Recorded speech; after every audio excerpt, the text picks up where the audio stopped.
ಮನೇಲಿ ನಾವು ಸಾವಿರಾರು ಕೆಲಸಗಳು ಮಾಡ್ತೀವಿ. ಸಣ್ಣ ಸಣ್ಣ ಕೆಲಸಗಳೇ ಯಾರಿಗೂ ಕಾಣಿಸೋದೇ ಇಲ್ಲ. ಅದರಲ್ಲೂ ಈ ಸಿಪ್ಪೆ ಬಿಡಿಸುವಂತ ಕೆಲಸ. ಬೆಳ್ಳುಳ್ಳಿ ಸಿಪ್ಪೆ ಬಿಡಿಸ್ಕೊಂಡು ಇಟ್ಕೊಂಡಿದ್ದು, ಅದರಲ್ಲಿ ಏನು ಪೇಸ್ಟ್ ಮಾಡಿ ಇಡೋದಾಗ್ಲಿ, ಅಥವಾ ಸಿಪ್ಪೆ ಬಿಡಿಸಿ ಒಂದು ಬಾಟ್ಲಲ್ಲಿ ಹಾಕಿ ಫ್ರಿಡ್ಜಲ್ಲಿ ಇಟ್ಕೊಂಡು ಸ್ಟೋರ್ ಮಾಡಿ ಇಟ್ಕೊಳ್ಳೋದಾಗ್ಲಿ, ಇದೆಲ್ಲ ಎಷ್ಟು ಸಮಯ ಹಿಡಿಯತ್ತೆ. ಸೊ ಉಗುರಿಗೆ ಹಾನಿ ಮಾಡ್ಕೊಳ್ದೆ ಸಿಪ್ಪೆ ಬಿಡಿಸುವಂತ ಮಷಿನ್ ನಾನು ಇವತ್ತು ತಗೊಂಡ್ಬಂದಿದ್ದೀನಿ. ಇದರ ರಿವ್ಯೂ ಒಂದು ಶೇರ್ ಮಾಡೋಣ ಅಂತ ಅನ್ಕೊಂಡೆ. ಅದು ಫ್ರೀ ಪ್ರಮೋಷನ್, ಯಾವುದೇ ಕಾರಣಕ್ಕೂ ಇದು ಪ್ರಮೋಷನ್ ಅಲ್ಲ. ನನಗೆ ತುಂಬಾ ಹೆಲ್ಪ್ ಆಗಿದಂತ ಒಂದು ಯಂತ್ರದ ಬಗ್ಗೆ ಇವತ್ತು ನಿಮಗೆ ರಿವ್ಯೂ ಕೊಡ್ತಾ ಇದ್ದೀನಿ. ಸುಮಾರು ಒಂದು 100ರಿಂದ 150 ಗ್ರಾಮ್ ಬೆಳ್ಳುಳ್ಳಿ ಹಾಕಿದ್ದೆ. ಕೆಲವೇ ಕ್ಷಣಾರ್ಧದಲ್ಲಿ ಬೆಳ್ಳುಳ್ಳಿ ಸಿಪ್ಪೆನೂ ಸಪ್ರೇಟ್ ಆಯಿತು, ಬೆಳ್ಳುಳ್ಳಿನೂ ಸಪ್ರೇಟ್ ಆಯಿತು. ನೋಡಿ, ಉಗುರಿಗೆ ಯಾವುದೇ ಹಾನಿ ಮಾಡ್ಕೊಳ್ದೆ ಈಸಿಯಾಗಿ ನಾವು ಈ ಸಿಪ್ಪೆ ಬಿಡಿಸುವಂತ ಯಂತ್ರನ ಉಪಯೋಗಿಸ್ಕೊಂಡು ಸಿಪ್ಪೆ ಬಿಡಿಸಿ ಪೇಸ್ಟ್ ಮಾಡಿ ಇಟ್ಕೋಬಹುದು. ಹಾಗೆ ಈ ಬೆಳ್ಳುಳ್ಳಿ ಸಿಪ್ಪೆಯನ್ನ ವೇಸ್ಟ್ ಮಾಡದೆ ಸಂಜೆ ಹೊತ್ತು ಒಂದು ಬೌಲಲ್ಲಿ ಹಾಕಿ ಬೆಂಕಿ ಹಾಕಿ ಒಂದು ಮೂಲೆಯಲ್ಲಿ ಇಟ್ಟರೆ ಸಂಜೆ ಹೊತ್ತು ಸೊಳ್ಳೆಗಳು ಕೂಡ ಆ ಸ್ಮೆಲ್ಗೆ ಮನೆ ಒಳಗಡೆ ಬರಲ್ಲ. ಸೊ ಈ ಬೆಳ್ಳುಳ್ಳಿ ಸಿಪ್ಪೆನ ಉಪಯೋಗಿಸ್ಕೋಬಹುದು. ನೋಡಿ, ಬೆಳ್ಳುಳ್ಳಿನೂ ಎಷ್ಟು ನೀಟಾಗಿ ಸಿಪ್ಪೆ ಸಪ್ರೇಟ್ ಆಗಿದೆ. ಸ್ವಲ್ಪ ದಪ್ಪ ಬೆಳ್ಳುಳ್ಳಿ ಆದ್ರೆ ಚೆನ್ನಾಗಿ ಸಿಪ್ಪೆ ಬರುತ್ತೆ. ಸಣ್ಣ ಸಣ್ಣ ಬೆಳ್ಳುಳ್ಳಿಗೆ ಸ್ವಲ್ಪ ಸಮಯ ಜಾಸ್ತಿ ಇಡಿಸುತ್ತೆ. ಇದರ ಹೆಸರು ಇನ್ಸ್ಟಾ ಕಪ್ಪ. ಇದು ಯಾವುದೇ ಪೇಯ್ಡ್ ಪ್ರಮೋಷನ್ ಅಲ್ಲ. ಇದು ನಾನು ದುಡ್ಡು ಕೊಟ್ಟು ತರಿಸಿರುವಂಥ ಒಂದು ಪ್ರಾಡಕ್ಟ್. ಮೇ ಬಿ ಈ ಪ್ರಾಡಕ್ಟ್ ಬಗ್ಗೆ ಸುಮಾರು ಜನಕ್ಕೆ ಗೊತ್ತಿರಲ್ಲ ಅಂತ ಅನ್ನೋದಕ್ಕೋಸ್ಕರ ಇದ್ರ ಬಗ್ಗೆ ಒಂದು ರಿವ್ಯೂ ಮಾಡೋಣ ಅಂತ ಅನ್ಕೊಂಡೆ. ಸುಮಾರು ಕಡೆ ಇನ್ಸ್ಟಾಗ್ರಾಮಲ್ಲಿ ನಾನು ನೋಡಿದ್ದೆ ಬೆಳ್ಳುಳ್ಳಿ ಸುಲಿಯುವಂಥದ್ದೊಂದು ಮೆಷಿನ್ ಇದೆ ಅಂತ. ಸೊ ಅದರಲ್ಲಿ ನಾನು ಸರ್ಚ್ ಮಾಡಿದಾಗ ಅಮೆಝಾನಲ್ಲಿ ನನಗೆ ಸಿಕ್ಕಿದ್ದು. ಇದು ಇನ್ಸ್ಟಾ ಕಪ್ಪ ಅಂತ ಇದೆ. ಇದಕ್ಕೆ ಮೇಲ್ಗಡೆ ಕೊಟ್ಟಿರುವಂಥ ಮೋಟರ್. ಇದು ಪವರಲ್ಲಿ ವರ್ಕ್ ಆಗುತ್ತೆ. ಇದಕ್ಕೆ ವಯರ್ ಇದೆ. ಹಾಗೆ ಇದ್ರ ಮೇಲ್ಗಡೆ ನಾವು ಇದನ್ನು ಇಟ್ಬಿಟ್ಟು ಮೇಲ್ಗಡೆ ಫಸ್ಟ್ ಮತ್ತು ಸೆಕೆಂಡ್ ಸ್ಪೀಡಲ್ಲಿ ಇದು ವರ್ಕ್ ಆಗುತ್ತೆ. ಸೊ ಇದು ಮೋಟರ್. ಇದಕ್ಕೆ ಈ ಥರ ಒಂದು ಲಿಡ್ ಕೊಟ್ಟಿದ್ದಾರೆ. ಇದಕ್ಕೊಂದು ರಬ್ಬರ್ ಇದೆ ಗ್ರಿಪ್ ಆಗಿ ಕೂತ್ಕೊಳ್ಳೋದಕ್ಕೆ ಅಂತ. So washable. ಹಾಗೆ ಈ ಥರದೊಂದು ಕಪ್ ಇದೆ, ಅಂದರೆ ಇದೊಂದು ಜಾರ್ ಥರದಿದೆ. ಹಾಗೆ ಇದು ಆ್ಯಂಟಿ ಸ್ಕಿಡ್ ರಬ್ಬರ್ ಕೂಡ ಇರುತ್ತೆ. ತೆಗೆದುಬಿಟ್ಟು ವಾಶ್ ಮಾಡ್ಕೊಂಡು ಹಾಕೋಬೋದು. ಅಂದರೆ ಇದು ಆನ್ ಮಾಡಿದಾಗ ಜರಗಬಾರ್ದು ಅನ್ನೋದಕ್ಕೋಸ್ಕರ ಈ ಥರದೊಂದು ಆ್ಯಂಟಿ ಸ್ಕಿಡ್ ರಬ್ಬರ್ ಕೊಟ್ಟಿದ್ದಾರೆ. ಸೊ ಇದೇನು ಅಷ್ಟೊಂದು ಥಿಕ್ಕಾಗಿಲ್ಲ, ಲೈಟಾಗಿದೆ, ವೆಯ್ಟ್ ಇಲ್ಲ, ಥಿನ್ನಾಗಿರೋವಂಥ ಒಂದು ಬೌಲ್ ಥರದ ಇದೆ.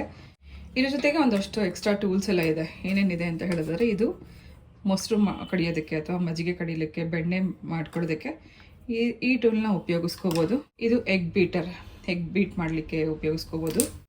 ಸೊ 4 ಬ್ಲೇಡ್ ಇರುವಂಥ ಒಂದು ಬ್ಲೇಡ್ ಇದೆ. ಇದು ಚಾಪರ್ ಆಗಿ ಉಪಯೋಗಿಸ್ಕೋಬೋದು. ಹಾಗೆ ಮೇಯ್ನ್ ನಾನು ತರಿಸಿರೋದು ಬೆಳ್ಳುಳ್ಳಿ ಸಿಪ್ಪೆ ಸುಲಿಯೋದಕ್ಕೆ. ಇದೇ ಮೇಯ್ನ್. ಅದರಲ್ಲಿ ಬೆಳ್ಳುಳ್ಳಿ ಸಿಪ್ಪೆ ಸುಲಿಯೋದಕ್ಕೆ ಹೆಲ್ಪ್ ಮಾಡುತ್ತೆ. ಸೊ ತರಕಾರಿ ನಾವು ಯಾವ್ದ್ರಲ್ಲಿ ಬೇಕಾದ್ರೆ ಕಟ್ ಮಾಡ್ಬೋದು, ಮಜ್ಜಿಗೆ ಕಡಿಬೋದು. ಆದರೆ ಬೆಳ್ಳುಳ್ಳಿ ಸಿಪ್ಪೆ ಸುಲಿಯೋದು ಇದೆಯಲ್ಲ, ಅದು ತುಂಬ ಕಷ್ಟ. ಹಾಗಾಗಿ ನಾನು ಇದನ್ನು ತರಿಸಿದೆ. ರೀಸೆಂಟಾಗಿ ಇದನ್ನೇ ಉಪಯೋಗಿಸ್ಕೊಂಡು ನಾನು ಕೈಮಾ ಕೂಡ ಮಾಡಿದೆ. ಚಿಕನ್ ಕೈಮಾ, ಮಟನ್ ಕೈಮಾ, ಇದೆಲ್ಲ ನಾವು ಇದರಲ್ಲಿ ಮಾಡ್ಕೋಬೋದು. ಹಾಗೆ ಫೈನ್ ಚಾಪ್ ಮಾಡೋದಕ್ಕೆ ತರಕಾರಿನ ಸಣ್ಣದಾಗಿ ಕಟ್ ಮಾಡ್ಕೋಬೇಕು, ಏನು ಕೆಲವೇ ಕ್ಷಣಗಳಲ್ಲಿ ತರಕಾರಿ ಕಟ್ ಮಾಡಬೇಕು ಅಂತಂದ್ರೂ ಕೂಡ ಈ ಥರದ ಹೆಲ್ಪ್ ಆಗುತ್ತೆ. ಇದು ನನಗೆ ಮೋಸ್ಟ್ ಯೂಸ್ಫುಲ್ ಆಯಿತು. ಹಾಗಾಗಿ ನಿಮಗೂ ಕೂಡ ಹೆಲ್ಪ್ ಆಗುತ್ತೆ ಅಂತ ಅನ್ನೋ ಕಾರಣಕ್ಕೆ ಈ ಪ್ರಾಡಕ್ಟ್ ರಿವ್ಯೂ ನಿಮ್ಮ ಜೊತೆಗೆ ಶೇರ್ ಮಾಡ್ಕೊಂಡೆ. ಲಿಂಕ್ ಕೂಡ ಡಿಸ್ಕ್ರಿಪ್ಷನ್ ಬಾಕ್ಸಲ್ಲಿ ಹಾಕಿರ್ತೀನಿ. ನಾನು ಇದನ್ನು ಅಮೆಝಾನಲ್ಲಿ ತರಿಸಿದೆ. ಅಮೆಝಾನ್ ಲಿಂಕ್ ಮೂಲಕ ನೀವು ಬೇಕಿದ್ರೆ ಚೆಕ್ ಮಾಡಿ ತರಿಸ್ಕೋಬೋದು.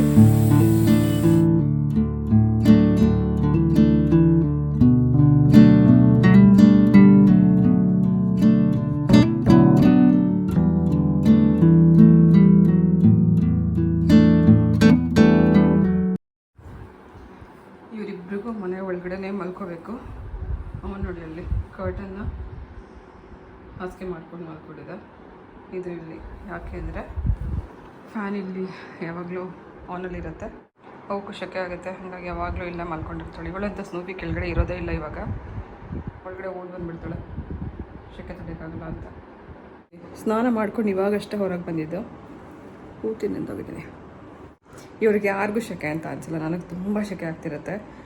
ಎಷ್ಟೇ ಫ್ಯಾನ್ ಸ್ಪೀಡ್ ಮಾಡಿದ್ರು ಕೂಡ ಅದು ನನಗೆ ಗಾಳಿ ಬರ್ತಾನೆ ಇಲ್ಲ ಅಂತ ಅನ್ನಿಸ್ತಿರುತ್ತೆ. ಅಷ್ಟೇ ಶೆಕೆ ಆಗ್ತಿರುತ್ತೆ. ಸೊ ಹಾಟ್ ಫ್ಲ್ಯಾಶಸ್ ಅಂತೇನು ಹೇಳ್ತಾರೆ, ಆ ಬಿಸಿಗೂ ಮೈ ದೇಹ ತುಂಬ ಬಿಸಿ ಆಗಿಬಿಡುತ್ತೆ. ಪೂರ್ತಿ ಮೈಯಲ್ಲಿ ನೀರು ಇಳಿತಾ ಇರುತ್ತೆ. ಹಂಗಾಯ್ತು. ಈ ಸಮ್ಮರ್ ಕಳಿಯೋವರೆಗೂ ಸ್ವಲ್ಪ ಕಷ್ಟ. ಹೊರಗಡೆ ಸ್ವಲ್ಪ ಬಿಸಿಲಿಲ್ಲ, ಬಟ್ ಹ್ಯೂಮಿಡಿಟಿ ಜಾಸ್ತಿ ಇದೆ. ಇವತ್ತಿನ ಬೆಳಗ್ಗೆ ತಿಂಡಿ ಏನಪ್ಪ ಅಂದರೆ ತಂಗಳನ್ನ. ನಾನು ಅದನ್ನು ಎಷ್ಟು ಖುಷಿಯಾಗಿ ಹೇಳ್ಕೊತಾ ಇದ್ದೀನಿ ಅಂದರೆ, ಆವಾಗ ನಾವು ತುಂಬ ಚಿಕ್ಕವರಿರುವಾಗ ನಾನು ಇವತ್ತು ತಂಗಳನ್ನ ತಿನ್ಕೊಂಬಂದೆ ಅಂತ ಹೇಳ್ಕೊಳ್ಳೋಕ್ಕೆ ನಾಚಿಕೆ ಪಡ್ತಾ ಇದ್ದೆ. ಸೊ ನಾವು ತುಂಬ ಚಿಕ್ಕವರಿರುವಾಗ ತಂಗಳನ್ನ ಉಳಿದಿರೋದಕ್ಕೇನೆ ಮೊಸರನ್ನೋ ಅಥವಾ ಚಿತ್ರಾನ್ನನೋ ಒಗ್ಗರಣೆ ಹಾಕಿ ಕೊಡ್ತಾಯಿದ್ರೆ ಬೆಳಗ್ಗೆ ತಿಂಡಿ ಅಂತ. ಇವಾಗ ಅದನ್ನೇ ಫರ್ಮೆಂಟೆಡ್ ರೈಸ್ ಅನ್ನೋ ಹೆಸರಲ್ಲಿ ಪಾಪ್ಯುಲರ್ ಆಗಿ ಮಾಡ್ತಾ ಇದ್ದಾರೆ. ಅದು ಡಯಟಿಷಿಯನ್ಸ್ ಮತ್ತು ಡಾಕ್ಟರ್ಸೇ ಇದನ್ನು ಸಜೆಸ್ಟ್ ಮಾಡ್ತಾರೆ, ಪ್ರೋಬಯೋಟಿಕ್ ರೈಸ್ ತಿನ್ನಿ, ಫರ್ಮೆಂಟೆಡ್ ರೈಸ್ ತಿನ್ನಿ ಅಂತ ಹೇಳಿ. ಸೊ ರಾತ್ರಿ ಉಳಿದಿರೋ ಅಂಥ ಅನ್ನಕ್ಕೆ ನೀರು ಹಾಕಿ ಇಟ್ಬಿಟ್ಟು ನೆಕ್ಸ್ಟ್ ಡೇ ಬೆಳಗ್ಗೆ ಅದು ಫರ್ಮೆಂಟ್ ಆದಮೇಲೆ ಅದಕ್ಕೆ ಒಗ್ಗರಣೆ, ಈರುಳ್ಳಿ ಮತ್ತು ಮೊಸರು, ಉಪ್ಪು ಇದೆಲ್ಲ ಹಾಕಿ ಕಲ್ಸ್ಕೊಂಡು ತಿನ್ನೋ ಅಂಥದ್ದೇ ಫರ್ಮೆಂಟೆಡ್ ರೈಸ್. ಇದೇ ತಂಗಳನ್ನೇ ನಾವು ಅವಾಗ ತಿಂತಿದ್ವಿ. ಆದರೆ ಇವಾಗ ಇದನ್ನು ಫರ್ಮೆಂಟೆಡ್ ರೈಸ್ ಅನ್ನೋ ಹೆಸರಲ್ಲಿ, ಗಟ್ ಫ್ರೆಂಡ್ಲಿ ಫುಡ್ ಅಂತ ಅನ್ನೋ ಹೆಸರಲ್ಲಿ ಪಾಪ್ಯುಲರ್ ಮಾಡ್ತಾ ಹೋಗ್ತಾ ಇದ್ದಾರೆ. ನಾವು ತುಂಬಾ ಚಿಕ್ಕವರಿದ್ದಾಗ ನಮ್ಮ ತಾತ ಕೂಡ ಒಂದು ಮುದ್ದೆಗೆ ಒಂದು ಚಟ್ನಿ ಅರೆದ್ಬಿಟ್ಟು ಕೊಡ್ತಾ ಇದ್ರು. ಅದು ಕೂಡ ತಂಗ್ಳು ಮುದ್ದೆಗೆ, ರಾತ್ರಿ ಉಳ್ದಿರೋಂಥ ಮುದ್ದೆಗೆ ನೆಕ್ಸ್ಟ್ ಡೇ ಬೆಳಗ್ಗೆ ಕಲ್ ಮೇಲೆ ಖಾರ ಅರಿತಾ ಇದ್ರು. ಹಸಿ ಖಾರ ಅಂದ್ರೆ ಹಸಿರು ಮೆಣಸಿನ್ಕಾಯಿ, ಕೊತ್ತಂಬರಿ, ಉಪ್ಪು, ಹುಣಸೆ ಹಣ್ಣು ಇದನ್ನೆಲ್ಲ ಗ್ರೈಂಡ್ ಮಾಡಿ ಕಲ್ಲಲ್ಲಿ ರುಬ್ಬಿ ಆ ಮುದ್ದೆಗೆ ಕಲ್ಸ್ಬಿಟ್ಟು ನಮ್ಮ ತಾತ ಕೊಡ್ತಾ ಇದ್ರು. ಅದೆಷ್ಟು ರುಚಿಯಾಗಿರ್ತಿತ್ತು. ಅವಾಗೆಲ್ಲ ಯಾವುದೇ ಗೊಬ್ಬರ ಇರ್ಲಿಲ್ಲ, ಏನಿಲ್ಲ, ಒಂದು ಹೆಲ್ದಿಯಾಗಿ ಬೆಳೀತಾ ಇದ್ರು. ಇವಾಗ ಏನೇ ನಾವು ಟ್ರೈ ಮಾಡಿದ್ರು ಕೂಡ ಆ ರುಚಿ ಬರಲ್ಲ. ಆದ್ರೆ ಅದೇ ತಂಗ್ಳು ಮುದ್ದೆ, ಅದೇ ತಂಗ್ಳನ್ನ ಇವಾಗ ಹೆಚ್ಚು ಪಾಪ್ಯುಲರ್ ಮಾಡ್ತಾ ಹೋಗ್ತಿದ್ದಾರೆ ಡಯಟಿಷಿಯನ್ಸ್ ಮತ್ತೆ ಡಾಕ್ಟರ್ಸ್. ಸೊ ಎಷ್ಟು ಕಾಲ ಬದಲಾಗ್ತಿದೆ. ಮೊದಲೆಲ್ಲ ನಾವು ಅನ್ನ ತಿಂತಾ ಇಲ್ಲ ಅಂತ ಹೇಳ್ಕೊಳಕ್ಕೆ ನಾಚಿಕೆ ಪಡ್ತಾ ಇದ್ವಿ. ಇವಾಗ ಅನ್ನ ತಿನ್ನಲ್ಲ ಅಂತ ಹೇಳ್ಕೊಳಕ್ಕೆ ಹೆಮ್ಮೆ ಪಡ್ತೀವಿ. ಯಾಕಂದ್ರೆ ಅನ್ನ ತಿನ್ಬಿಟ್ರೆ ದಪ್ಪ ಆಗ್ತಾರೆ, ಅನ್ನ ತಿಂದ್ರೆ ಡಯಟ್ ಫಾಲೋ ಮಾಡ್ತಿಲ್ಲ ಅಂತನ್ನೋ ಹೆಸರಲ್ಲಿ ಅನ್ನನೇ ತಿನ್ಬಾರ್ದು ಅಂತ ಡಿಸೈಡ್ ಮಾಡ್ಕೊಂಡು ಎಷ್ಟೋ ಜನ ಅನ್ನ ಬಿಟ್ಟಿರೋರು, ಸಕ್ಕರೆ ಬಿಟ್ಟಿರೋರು ನಾವು ನೋಡ್ತಿದೀವಲ್ಲ. ಹಂಗೇನೆ ಕಾಲ ಎಷ್ಟೊಂದು ಚೇಂಜ್ ಆಗ್ತಿದೆ ಅಲ್ಲ.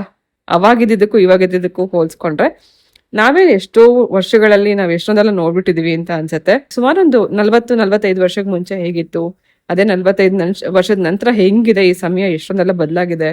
ಅವಾಗ ಏನ್ ನಾವು ನಾಚಿಕೆ ಪಟ್ಕೋತಿದ್ವಿ ಅದನ್ನ ಇವಾಗ ಪ್ರೌಡ್ ಆಗಿ ಫೀಲ್ ಮಾಡ್ಕೊಂಡು ಹೇಳಕ್ ಇಷ್ಟಪಡ್ತೀವಿ. ಇದು ಫರ್ಮೆಂಟೆಡ್ ರೈಸ್ ಅಂತ. ಇದೆ ಇವತ್ತು ನಮ್ಮ ಬೆಳಗಿನ ತಿಂಡಿ.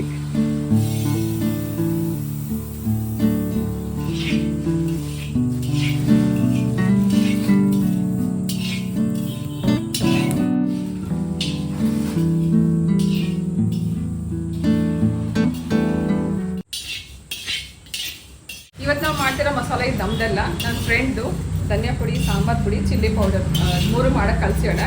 ಸೊ ಊರಲ್ಲಿ ಹಬ್ಬ ಇದೆ, ಅಲ್ಲಿ ಹುರಿಯೋಕ್ಕಾಗಲ್ಲ, ಅದಕ್ಕೋಸ್ಕರ ಮಾಡಿ ಕಳಿಸು, ನಾನು ಇವಾಗ ಮೆಣಸಿನ್ಕಾಯಿ ಹುರಿಯೋಂಗಿಲ್ಲ, ಕಂಬನ ಇಟ್ಬಿಟ್ಟಿದ್ದಾರೆ ಅಂತ ಹೇಳಿದ್ರು. ಸೊ ನನಗೆ ನೆನ್ನೆ ಕಾಂಟ್ಯಾಕ್ಟ್ ಮಾಡಿ ಇದೇನೇನೆಲ್ಲ ಕಳ್ಸಿಕೊಡ್ತಿದ್ದೀನಿ, ಅದನ್ನ ಈ ಥರ ನೀನೇ ನಿಂತ್ಕೊಂಡು ಹುರಿಸ್ಕೊಡು ಅಂತೆಲ್ಲ ಹೇಳಿದ್ಲು. ಇವತ್ತು ನಮ್ಮ ಮಸಾಲ ಅಲ್ಲ, ನನ್ನ ಫ್ರೆಂಡ್ ಮಸಾಲ ಅಲ್ಲಿ ಪ್ರಿಪೇರ್ ಆಗ್ತಾ ಇದೆ. ಇನ್ನೊಂದೇನಂದರೆ ಗ್ಯಾಸ್ ಕೂಡ ಅವಳೇ ಕಳಿಸಿಳೆ. ನಮ್ಗೆ ಸಿಕ್ಕಾಪಟ್ಟೆ ಗ್ಯಾಸ್ ಪ್ರಾಬ್ಲಮ್ ಆಗ್ತಿದೆ, ಗ್ಯಾಸ್ ಸಿಗ್ತಾ ಇಲ್ಲ. ಗ್ಯಾಸ್ನ ಕೊಟ್ಟು ಕಳಿಸಿದಾಳೆ. ಅವಳಿಗೆ ಇದನ್ನು ಹುರಿದು ಪ್ರಿಪೇರ್ ಮಾಡ್ತಾ ಇದ್ದೀವಿ. ನಿಮಗೆ ಗೊತ್ತಿರ್ಬೋದು, ಬೆಂಗಳೂರಲ್ಲಿ ಒಂದು ಪ್ಲೇಸಲ್ಲಿ ಅಲ್ಲೇ ಮಸಾಲನೂ ಸಿಗುತ್ತೆ, ಅವರೇ ಹುರಿದು ಪೌಡ್ರ್ ಮಾಡಿ ಕೊಡ್ತಾರೆ. ಫಸ್ಟ್ ಅವಳು ಅವ್ರನ್ನ ಕಾಂಟ್ಯಾಕ್ಟ್ ಮಾಡ್ಯಾಳೆ. ಅವರು ಪರ್ ಕೆಜಿಗೆ ಹುರಿದು ಪೌಡ್ರ್ ಮಾಡ್ಕೊಡೋಕ್ಕೇನೆ 250 ರೂಪಾಯಿ ಏನೋ ಕೇಳಿದ್ರಂತೆ. ಮಸಾಲ ಬಿಟ್ಟು ಬರೀ ಹುರಿದು ಪೌಡ್ರ್ ಮಾಡ್ಕೊಡೋಕೆ ಅಷ್ಟಕ್ಕೇನೆ 250 ರೂಪಾಯಿನೋ ಕೇಳಿದ್ರಂತೆ. ಅದಕ್ಕೆ ಅವಳು ಹೇಳ್ತಾ ಇದ್ಲು, ಈ ಥರ ಇವಾಗ ಗ್ಯಾಸ್ ಪ್ರಾಬ್ಲಮ್ ಇರೋದ್ರಿಂದಾಗಿ ಜಾಸ್ತಿ ಕೇಳ್ತಿದ್ದಾರೆ, ಸೊ ನೀನು ಹುರ್ಕೊಡೋಕ್ಕಾಗುತ್ತಾ ಅಂತ ಕೇಳಿದ್ದು. ಸರಿ ಅಂತ ಹೇಳಿದ್ದೆ, ಅದಕ್ಕೋಸ್ಕರ ಕಳಿಸಿದಾಳೆ. ಇವತ್ತು ಅವ್ರದ್ದು ಮಸಾಲ ಇಲ್ಲಿ ಪ್ರಿಪೇರ್ ಆಗ್ತಾ ಇದೆ. ಗ್ಯಾಸ್ ಪ್ರಭಾವ ಹೆಂಗಿದೆ ಅಂತಂದರೆ, ಒಂದೇ ಕಡೆ ಗ್ಯಾಸ್ ನಮಗೆ ಸಿಗ್ತಾ ಇಲ್ಲ ಅಂತ ಅನ್ನೋದು ಎಲ್ಲ ಕಡೆಗೂ ಇದು ತುಂಬ ಎಫೆಕ್ಟ್ ಮಾಡ್ತಾ ಇದೆ, ಇವೊಂದು ಮಸಾಲ ಮಾಡೋಕ್ಕೂ ಕೂಡ. ಸೊ ಈ ಥರ ಎಲ್ಲಿ ನಿಮಗೆ ಎಲ್ಲಿ ಮಸಾಲ ಎಲ್ಲ ಮಾಡಿಸ್ಕೊತಾ ಇರಲ್ಲ ಅಲ್ಲೂ ಕೂಡ ಎಲ್ಲರೂ ರೇಟ್ ಜಾಸ್ತಿ ಆಗಿದೆ. ಇದು ಎಲ್ಲರಿಗೂ ಇಲ್ಲ, ಇದು ನನ್ನ ಫ್ರೆಂಡಿಗೆ ಮಾತ್ರ ನಾನು ಇದನ್ನು ಮಾಡ್ಕೊಡ್ತಾ ಇದ್ದೀನಿ. ನಮ್ಮ ಮಸಾಲ ನಿಮಗೆ ಸಿಗುತ್ತೆ, ಬೈಸುಜಿ ಹೋಮ್ ಮೇಡ್ ಮಸಾಲ ಪೌಡರ್ ನಿಮಗೆ ಸಿಗುತ್ತೆ. ಚಿಲ್ಲಿ ಪೌಡರ್, ಧನಿಯಾ ಪೌಡರ್, ನಾನ್ ವೆಜ್ ಮಸಾಲ, ಹಾಗೆ ಸಾಂಬಾರ್ ಪುಡಿ ಎಲ್ಲ ಸಿಗುತ್ತೆ. ನೀವು ಬೇಕು ಅಂತಂದವರು ಸ್ಕ್ರೀನ್ ಮೇಲೆ ಕೊಟ್ಟಿರುವಂಥ ವಾಟ್ಸಪ್ ನಂಬರ್ ಮೂಲಕ ಹಾಗೆ ವೆಬ್ಸೈಟ್ ಮೂಲಕ ಆರ್ಡರ್ ಪ್ಲೇಸ್ ಮಾಡಿ ತರಿಸ್ಕೋಬೋದು. ನಮ್ಮ ಮಸಾಲ ಏನು ಪ್ರೈಸ್ ಇದೆಯೋ ಅದೇ ಪ್ರೈಸ್ ಇದೆ, ನಾವು ಯಾವುದಕ್ಕೂ ಪ್ರೈಸ್ ಜಾಸ್ತಿ ಮಾಡಿಲ್ಲ. ಗ್ಯಾಸ್ ಸಿಕ್ಕಿಲ್ಲ ಅಂತಂದ್ರೆ ನಾವು ಸೌದೆ ಒಲೆಯಲ್ಲಿ ಮಾಡೋಕ್ಕೂ ರೆಡಿ ಇದ್ದೀವಿ, ಯಾಕಂದರೆ ನಮ್ಮ ಕಸ್ಟಮರ್ನ ನಾವು ಕಳ್ಕೊಳ್ಳೋಕ್ಕೆ ಇಷ್ಟ ಇಲ್ಲ. ನಿಮ್ಮ ಕೊರಿಯರ್ ಚಾರ್ಜಸ್ ಮಾತ್ರ ಮಾಮೂಲಿ ಎಷ್ಟಿರುತ್ತೆ ಆಗ್ತಾ ಇರುತ್ತೆ.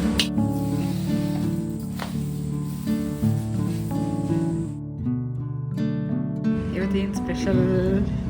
ಇವತ್ತು ಬರ್ತ್ಡೇ ಶಾಪಿಂಗ್ ತುಂಬ ದಿನದಿಂದ ಕಾಯ್ತಾ ಇದ್ದೆ. ಹಾಂ, ಬಟ್ ಎಲ್ಲಿಗೆ ಮತ್ತೆ ಏನು ಶಾಪಿಂಗ್ ಅಂತೆಲ್ಲ ಆಮೇಲೆ ಗೊತ್ತಾಗುತ್ತೆ. ನನ್ನ ಬ್ಲಾಗಲ್ಲಿ ಗೊತ್ತಾಗುತ್ತೆ. ಅದು ಅನ್ಫಾರ್ಚುನೇಟ್ಲಿ ಇಬ್ರು ಸೇಮ್ ಫಸ್ಟ್ ಕೆಳಗೆ ಯಾರು ಬಂದಿದ್ದಮ್ಮ? ಬಾಟಮ್ ಸೇಮ್ ಅಷ್ಟೇ. ರೂಮಿಗೆ ಬಂದು ನಾನು ಹೆಂಗೆ ಹಾಕೊಂಡಿದ್ದೀನಿ ಅಂತ ನೋಡಿ ನಾನು ಹಂಗೆ ಹಾಕೋತೀನಿ. Oh my god, why would I even go to your room? ಯಾರೋ ನನ್ನ ವಾಚ್ ತಗೊಂಡ್ಬಿಟ್ಟು ವಾಚ್ ಕೊಡೋ ಪ್ಲೀಸ್ ಅಂತ ಯಾರೋ ಹಾಕೊಂಡು whatever, but you are wearing my watch ಅಷ್ಟೇ.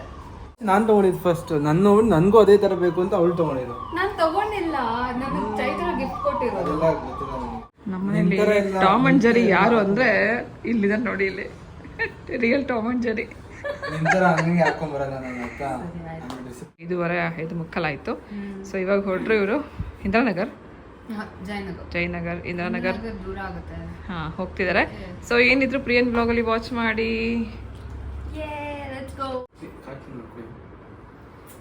ಹೋಗ್ತಿರೋದು ನೀವು ಶಾಪಿಂಗ್ ಮಾಡಕ್, ಇವರು ಕಾರ್ ಕ್ಲೀನ್ ಮಾಡಕ್, ನಾನಂತೆ ನೋಡಪ್ಪ.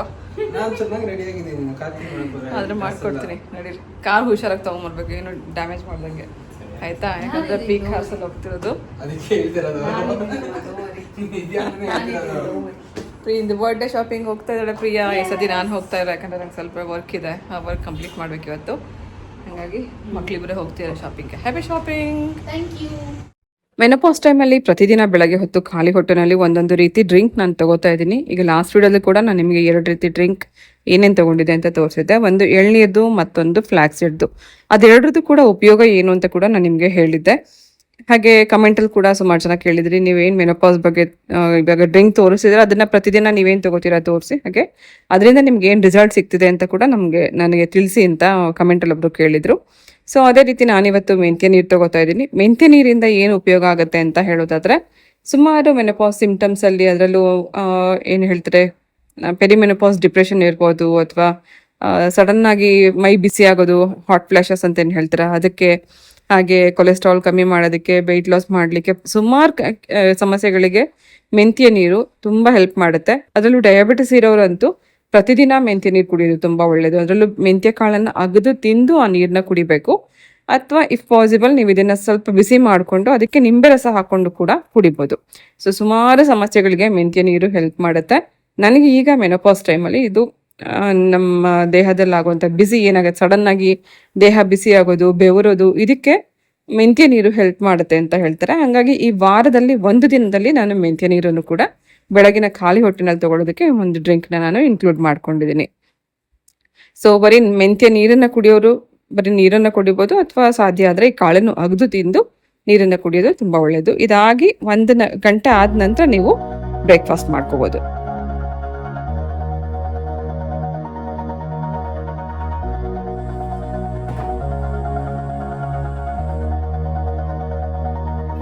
All this time I've been holding on so tight, 'cause all that I do was easy to use. Simple ಆಗಿ ಒಂದು ಊಟಕ್ಕೆ ನೆಂಚ್ಕೊಳ್ಳೋದಕ್ಕೆ ಸ್ವೀಟ್ ಪೊಟೆಟೊ ಫ್ರೈ ನೋಡ್ಕೊಂಬರೋಣ. ಇದು ಸಿಹಿ ಗೆಣಸನ್ನ ಫಸ್ಟ್ ಉಪ್ಪು ಹಾಕಿ ಬೇಯಿಸಿ ಕಟ್ ಮಾಡಿ ಇಟ್ಕೊಂಡಿದ್ದೀನಿ. ಒಗ್ಗರಣೆಗೆ 1 ಸ್ಪೂನಷ್ಟು ಎಣ್ಣೆನಲ್ಲಿ ಸಾಸಿವೆ, ಉದ್ದಿನಬೇಳೆ, ಕರಿಬೇವು ಹಾಕಿ ಸ್ವಲ್ಪ ಬೇಳೆ ಕೆಂಪಗಾಗೋರು ಹುರ್ಕೊಂಡ ನಂತರ ಬೇಯಿಸಿ ಕಟ್ ಮಾಡಿ ಇಟ್ಕೊಂಡಿರುವಂಥ ಸಿಹಿ ಗೆಣಸನ್ನ ಹಾಕಿ ಸ್ವಲ್ಪ ಹೊತ್ತು ಇದನ್ನ ಒಗ್ಗರಣೆಯಲ್ಲಿ ಬಾಡಿಸ್ಕೋಬೇಕು. ಅದಂದ್ರೆ ಸ್ವಲ್ಪ ಇದು ಮೇಲ್ಗಡೆ ಕ್ರಂಚಿನೆಸ್ ಬರುತ್ತೆ ಈ ರೀತಿ ಒಗ್ಗರಣೆಯಲ್ಲಿ ಹುರಿಯೋದ್ರಿಂದ. ನಂತರ ಸ್ವಲ್ಪ ಅರಿಶಿನ, ಸ್ವಲ್ಪ ಅಚ್ಕಾರದ ಪುಡಿ, ಹಾಗೆ ಗನ್ ಪೌಡರ್ ಹಾಕ್ತಾ ಇದ್ದೀನಿ. ಗನ್ ಪೌಡರ್ ಅಂದ್ರೆ ಇದು ನಾವು ಇಡ್ಲಿ ಮತ್ತೆ ದೋಸೆಗೆ ಅಂತಾನೆ ಚಟ್ನಿ ಪುಡಿ ಮಾಡ್ತೀವಲ್ಲ, ಆ ಚಟ್ನಿ ಪುಡಿ. ನಮ್ಮ ಹತ್ರ ಈಗಾಗಲೇ ಈ ಗನ್ ಪೌಡರ್ ತುಂಬಾ ಜನಕ್ಕೆ ಇಷ್ಟ ಆಗಿ ತರಿಸ್ಕೊಂಡಿದ್ದಾರೆ. ಇದೇ ಸೇಮ್ ಗನ್ ಪೌಡರ್ನ ಉಪಯೋಗಿಸ್ಕೊಂಡು ಈ ಸ್ವೀಟ್ ಪೊಟೆಟೊ ಫ್ರೈ ಮಾಡಿದ್ದೀನಿ. ಮೇಲ್ಗಡೆ ಆ ಮಸಾಲ ಕೋಟಿಂಗ್ ಎಲ್ಲ ಇರತ್ತೆಲ್ಲ, ತಿನ್ನಕ್ಕೆ ತುಂಬಾ ಚೆನ್ನಾಗಿರುತ್ತೆ. ಪ್ರತಿದಿನ ಮೊಟ್ಟೆ ಹೇಗಿರುತ್ತೋ ಅದೇ ರೀತಿ ಸ್ವೀಟ್ ಪೊಟೆಟೊ ಅಂತೂ ಕಂಪಲ್ಸರಿ ಇದ್ದೇ ಇರುತ್ತೆ. ಕೆಲವೊಮ್ಮೆ ಅದನ್ನ ಸ್ಟೀಮಲ್ಲಿ ಬೇಯಿಸ್ಕೋಬಹುದು, ಅಥವಾ ಹೆಂಚ್ ಮೇಲೆ ಬೇಯಿಸ್ಕೋಬಹುದು, ಅಥವಾ ನೀರಲ್ಲಿ ಬೇಯಿಸ್ಕೊಂಡು ತಿನ್ಬೋದು. ಈ ತರ ಸುಮ್ಮನೆ ಒಂದೇ ರೀತಿ ತಿಂದು ಬೋರ್ ಆಗಿದ್ದಾಗ ಯಾವ್ದಾದ್ರು ಒಂದು ಪಲ್ಯದ ರೀತಿನಲ್ಲಿ ಮಾಡ್ಕೋಬೇಕು ಅಂತಂದ್ರೆ ಈ ತರ ನೀವು ಸಿಂಪಲ್ ಆಗಿ ಒಂದು ಒಗ್ಗರಣೆ ಮಾಡ್ಕೊಂಡು ತಿನ್ಬೋದು. ಊಟಕ್ಕೆ ನೆಂಚ್ಕೊಳ್ಳೋದಕ್ಕೆ ತುಂಬ ಚೆನ್ನಾಗಿರುತ್ತೆ. ಜಿಮ್ಗೆ ಹೋಗೋ ಮಗನ ಥಾಲಿ ಇದು. ಇದರಲ್ಲಿ 3/4 ಭಾಗ ಪ್ರೋಟೀನ್ ಇದೆ, ಮೊಟ್ಟೆ ಇದರಲ್ಲೂ ಪ್ರೋಟೀನ್ ಇದೆ. ಇದು ಸ್ವೀಟ್ ಪೊಟೆಟೊ ಗನ್ ಪೌಡರ್ ಹಾಕಿ ಫ್ರೈ ಮಾಡಿದ್ದೀನಿ. ಹಾಗೆ ಚಿಕನ್ ಫ್ರೈ, ಹಾಗೆ ಸ್ವಲ್ಪ ರೈಸ್, ಅದರ ಮೇಲೆ ದಾಲ್ ಇದೆ. ದಾಲಲ್ಲಿ ಕೂಡ ಪ್ರೋಟೀನ್ ಇರುತ್ತೆ, ಚಿಕನಲ್ಲಿ ಪ್ರೋಟೀನ್ ಇರುತ್ತೆ. ಹಾಗೆ ಬಟರ್ ಮಿಲ್ಕ್ ಮಧ್ಯಾಹ್ನ ಊಟಕ್ಕೆ, ಹಾಗೆ ಸ್ಯಾಲೆಡ್ಗೆ ಸೌತೆಕಾಯಿ. ಸೊ ಡಿಯರ್ಸ್, ಇದಾಗಿತ್ತು ಇವತ್ತಿನ ಬ್ಲಾಗ್. ಇವತ್ತಿನ ಬ್ಲಾಗಲ್ಲಿ ನಿಮ್ಗೆ ಏನಾದ್ರು ಯೂಸ್ಫುಲ್ ಅಂತ ಅನ್ಸಿದ್ರೆ ನನ್ನ ವಿಡಿಯೋನ ನಿಮ್ಮ ಫ್ರೆಂಡ್ಸ್ ಆ್ಯಂಡ್ ಫ್ಯಾಮಿಲಿಗೆ ಶೇರ್ ಮಾಡಿ, ಲೈಕ್ ಮಾಡಿ, ಸಬ್ಸ್ಕ್ರೈಬ್ ಮಾಡ್ಕೊಂಡು ನೋಡಿ ಅಂತ ಹೇಳ್ತಾ ಇವತ್ತಿನ ಬ್ಲಾಗ್ ಜೊತೆಗೆ ನಾನು ಹೊರಡ್ತಾ ಇದ್ದೀನಿ. ಮತ್ತೆ ಸಿಗ್ತೀನಿ ಮತ್ತೊಂದು ಇಂಟ್ರೆಸ್ಟಿಂಗ್ ಆಗಿರೋಂಥ ಬ್ಲಾಗ್ ಜೊತೆಗೆ. ಹೋಗ್ಬರ್ಲಾ?